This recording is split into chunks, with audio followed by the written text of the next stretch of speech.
Mga master, okay lang bang? Huwag niyong skip ang mga ads sa aking mga video kung okay lang mga master. Salamat sa solid na suporta po. Yon, what's up mga masters? Nandito na naman tayo sa panibagong araw, panibagong kabanata na naman ang pagsasama-samahan natin ngayon guys.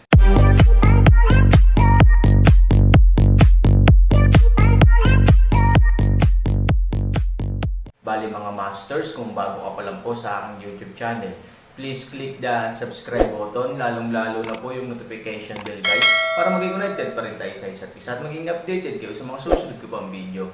Bali mga masters, bago natin umpisahan ng kwento ay mag-shoutout po muna tayo para sa mga solid nating tagapakinig. Shoutout kay Mario Francisco. Shoutout kay Casimiro Panlaan. Yun na nga mga masters, no? Bali hindi na ito patagalin. In 3, 2, 1, let's go!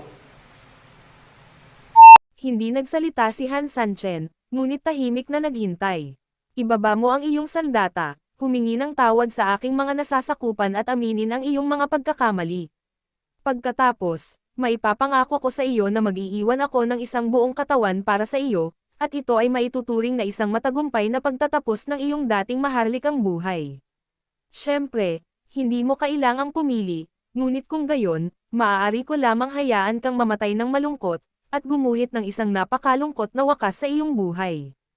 Kumunat ang noo ni Han Sanchen, at mahinang sinabi, napakatitiwala mo ba na mananalo ka?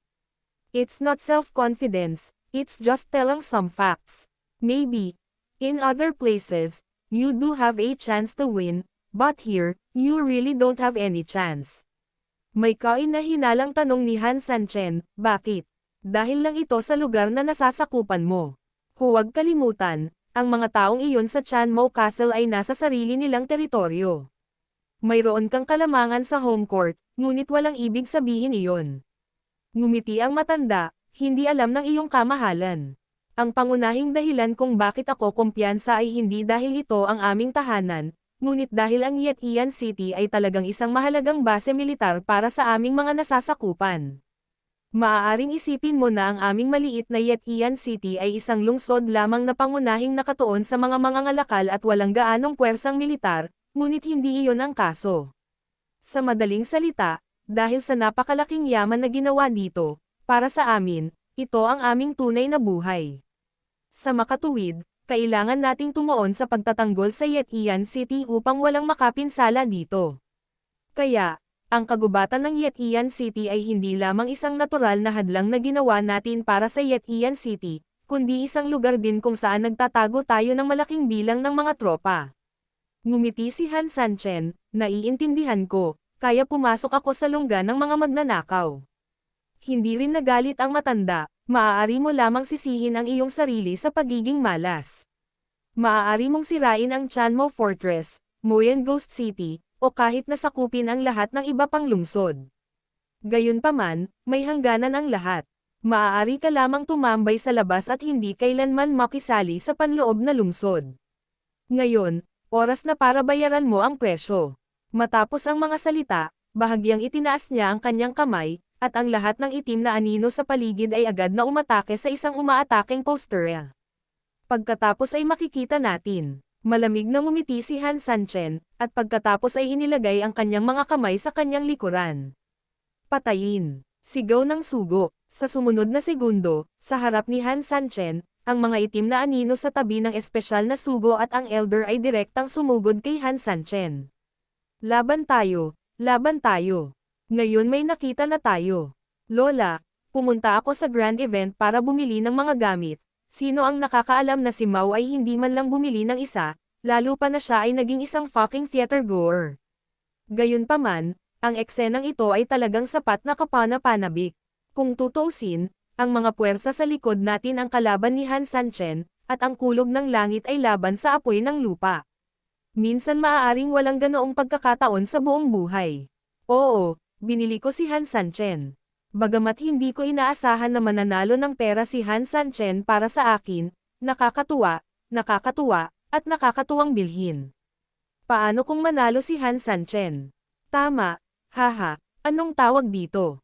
Normal lang ang matalo. Kapag gumastos ka ng pera pambili ng tiket para manood ng magandang palabas, pag nanalo ka, since maganda at exciting ang palabas, you'll get the fucking money. Tuwang-tuwa ang isang grupo ng mga manonood, at habang nag-uusap sila, lalo silang nasa sabik. Hindi nila masyadong inisip kung sino ang mananalo at kung sino ang matatalo, gusto lang nilang maglaro ng comfortable sa pananaw ng isang bystander. Bagamat maraming tao ang nasaktan ni Han Sanchen sa panahon ng auction, nang malaman nilang lahat na ang taong ito ay si Han Sanchen, hindi nila siya sinisisi. Ngayon, para lang makita ang kapangyarihan sa likod ng bayani laban sa kanya. Sa oras na ito, si Han Sanchen, na nakakita ng malaking bilang ng mga itim na anino na papalapit sa kanyang harapan, ay hindi nataranta, at mayabang pa ring tumingin sa mga bayani habang nasa likod ang kanyang mga kamay. Halika, ang bilis mong dumating, pangako mas maaga kang mamamatay. Pagtingin sa kalaban na palapit ng palapit sa kanya, malamig na sinabi ni Han Sanchen. Patayin. Ang itim na anino ay palapit ng palapit, na nagtutulak ng buhangin at alikabok, na bumubuhos. Ngunit wala pang 100 metro ang layo mula sa Han Sanchen, biglang lumambot at gumuho ang lupa. Boom! Isang kanal na halos 10 metro ang lapad at 100 metro ang haba ay biglang bumagsak sa hugis nito. Ito ang dami ng trabahong ibinigay ni Han Sanchen sa mga manggagawa sa simula. Sa Yetian City bilang core, may mga ganitong bitag na hinukay sa paligid ng mga pader ng lungsod daan-daang metro ang layo.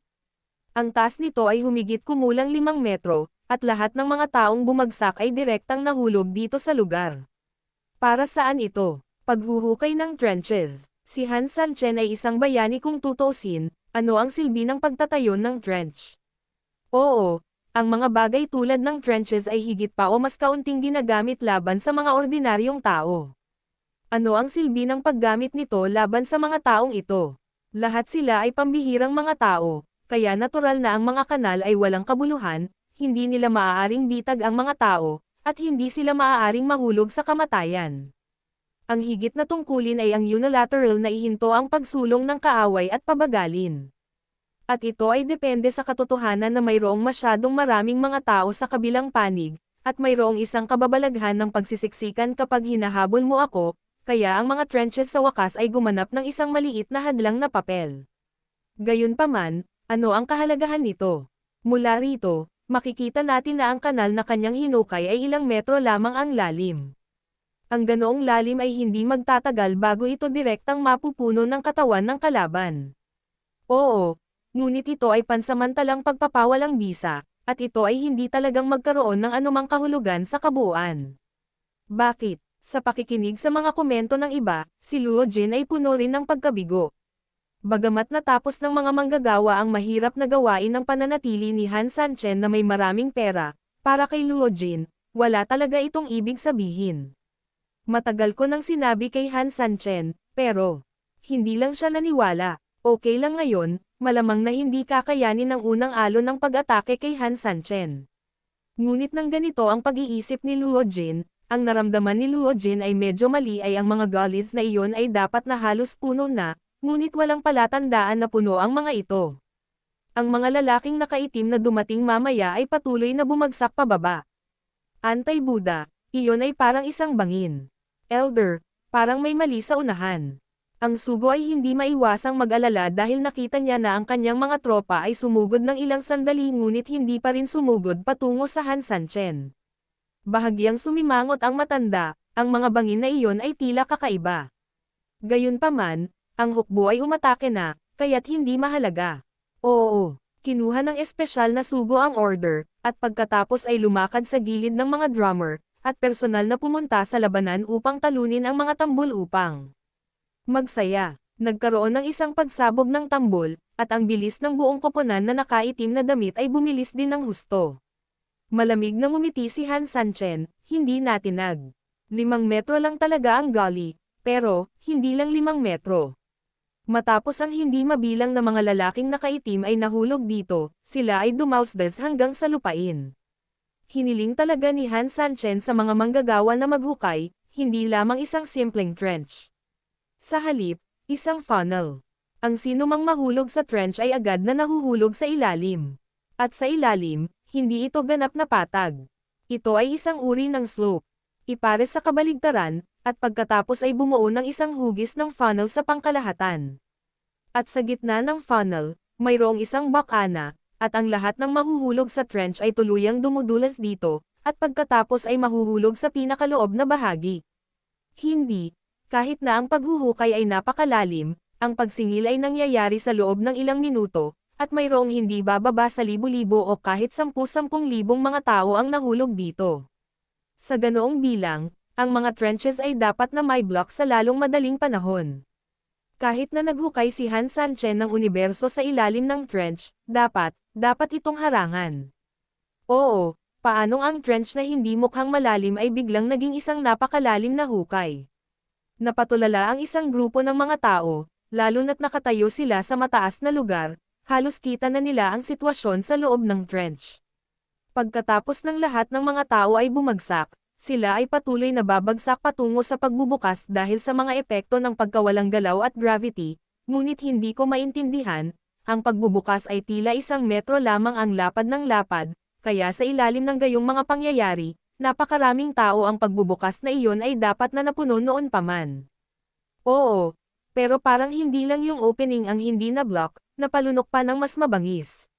What's going on? Tignan mo dali. Yung opening parang, may mali. Nang marinig ang sigaw na ito, lumingon ang lahat, doon lamang napagtanto na may mali na nakatago sa pambungad. Hindi yan butas sa lupa, yan, bibingga yan. Oo, yun, higanteng bibig talaga. Ang lalaking iyon na si Han Sanchen ay itinapon ang lahat ng mga tao sa trenches, at pagkatapos ay ipinadala ang mga itim na anino sa bibig ng isang halimaw sa pamamagitan ng trenches. Paano magiging ganito? Napatulala ang isang grupo ng mga tao, ngunit namangha sila, at kung titingnang mabuti, mapapatunayan nilang hindi butas na hinukay ang bakana, kundi, malaking bibig ng halimaw. Anong uri ng halimaw ang maaaring magkaroon ng ganoon kalaking bibig? At saka, nakakakain ito ng mga tao sa lahat ng oras, tama ba? Hindi tama ang sitwasyon kuya, gusto mo bang tumigil agad sa pag-atake ang mga tropang frontline? Napansin din ng espesyal na sugo na may mali sa unahan. Ang mga tropa ng frontline ay naka-charge na ng ilang beses, ngunit ang mga trenches sa harap ay hindi pa rin dumadaloy. Ipinakita nito na kailangang may iba't ibang problema sa hinaharap. Bahagyang iwinagayway ng matanda ang kanyang kamay, nakakatuwa, sa tingin mo ba talagang mga trenches ang mga iyon? Ano ang opinyon ng matanda?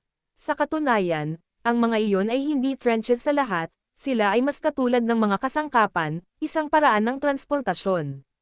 Ang pagkakaroon ng mga trenches ay para lamang harangan ang daan ng lahat, at pagkatapos sila ay pinag-isa sa mga trenches at nakabalot tulad ng mga produkto. Pagkatapos nito, ang lahat ng mga bagay ay dinadala sa pinakasentro na lugar sa pamamagitan ng pagsasamantala sa pababang takbo ng lupain sa mga trenches. Convergence port, o sa halip, halimaw na bibig. Ngunit, anong uri ng halimaw ang makakain nito sa lahat ng oras? Matanda, maaaring ito ay, tumanggo ang matanda, tama, ang matako ng kasamaan. Kinakain ni Tao Tai ang lahat ng hindi nakakaramdam ng gutom. Naturally, kahit gaano karaming mga lalaking nakaitim ang mahulog dito, ito ay pagkain lamang para sa kanila. Tumanggo ang espesyal na sugo, sa Chan Mobao, narinig ko na dinala ni Han Sanchen ang masamang matako na ito para halos pumatay ng mga tao, at mga Diyos para pumatay ng mga Diyos. Elder, ano ang dapat nating gawin? Ang lalaking nakaitim ay maaari ngang gumamit ng malademonyong enerhiya sa lupa upang muling mabuhay, kaya ang anumang pag-atake ay talagang hindi hihigit sa pag-ubos ng kanyang sarili. Pero iba si Han Sanchen. Direkta niyang ginagamit ang masamang matako para lumunin ang lahat ng lalaking ito na nakaitim, kaya natural, ang mga lalaking nakaitim ay hindi na muling mabubuhay.